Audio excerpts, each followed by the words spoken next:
राधे राधे सभी को। तो आज हम आए हैं वृंदावन का सबसे पुराना मंदिर श्री मदन मोहन जी मंदिर के। तो आइए आपको इस मंदिर के दर्शन कराते हैं और इस मंदिर से जुड़े कुछ तथ्यों को बताते हैं कि कैसे ठाकुर जी ने यहाँ पर सुंदर सुंदर लीलाएं की अपने प्रिय भक्तों के साथ।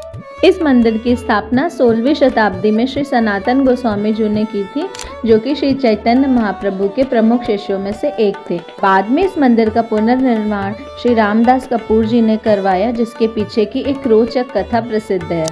एक समय की बात है, सनातन गोस्वामी जी जब श्री मदन मोहन जी को टिक्कर का भोग पवाते थे, तब एक दिन ठाकुर जी उनके चित्त में प्रकट होकर बोले कि बाबा, इस टिक्कर में थोड़ा नमक या थोड़ा घी लगा दिया करो, ये सूखी टिक्कर मुँह से खाई न जाए है। तब गोस्वामी जी ने बोला कि ठाकुर जी, यदि मैं आपके काजे नमक और घी की व्यवस्था करूँगा तो मैं अपना भजन कब करूँगा?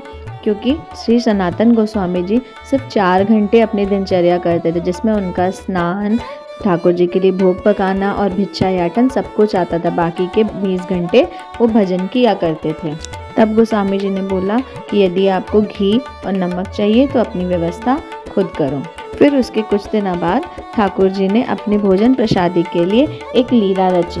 कुछ ही समय बाद श्री रामदास कपूर जी, जो कि एक धनी मानी व्यापारी थे, उनकी नाव यही मंदिर के नीचे यमुना जी में एक रेत के टीले में जाकर धंस गई, क्योंकि पहले यमुना जी यहीं से प्रभावित होती थी। फिर उन्होंने आकर ठाकुर जी से मदद और कृपा की गुहार लगाई, जिसके फलस्वरूप ठाकुर जी ने उनकी नाव को रेत के टीले से बाहर निकाल दिया। इससे प्रसन्न होकर व्यापारी ने खूब सारा धन मंदिर में दान किया और एक भव्य मंदिर का निर्माण करवाया। अब हम आपको उस कुटिया के दर्शन कराते हैं, जहाँ पे सनातन गोस्वामी जी स्वयं अपने हाथों से ठाकुर जी को टिक्कर पकवाते हैं।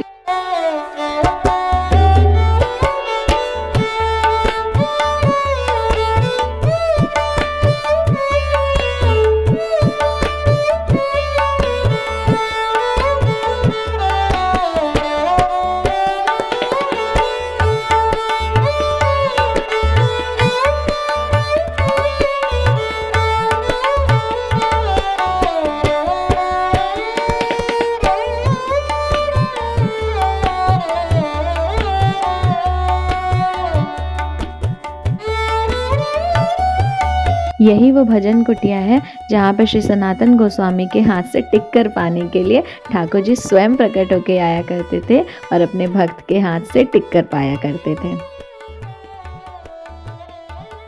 तो ये है मदन मोहन जी मंदिर का मुख्य गर्भगृह। यहीं पे मदन मोहन जी विराजा करते थे। मुगलों के आक्रमण के समय जब मंदिर तोड़े जा रहे थे, तब मदन मोहन जी मंदिर के इस विग्रह को सुरक्षित रखने के लिए उन्हें राजस्थान के करौली में स्थापित किया गया, जो आज भी वहाँ पे मौजूद है। उसके स्थान पर यहाँ पर श्री मदन मोहन जी की एक प्रतिमूर्ति को स्थापित किया गया है, जो बहुत ही मनमोहक है। मध्य में श्री मदन मोहन जी, उनके बाम अंग में श्री जी और उनके दोनों तरफ नित्यानंद और श्री चैतन्य महाप्रभु विराजित हैं। इस मंदिर से जुड़ा एक और तथ्य है जो कि बहुत प्रसिद्ध है। तो ये है द्वादश आदित्य टीला। ऐसी मान्यता है कि जब श्री ठाकुर जी ने कालिया नाग का मर्दन किया, तब वो ठंड से कांप रहे थे। उस समय यशोदा मैया उन्हें यहाँ पर लेके आई और 12 सूर्य एक साथ प्रकट होकर ठाकुर जी को उष्णता प्रदान किए।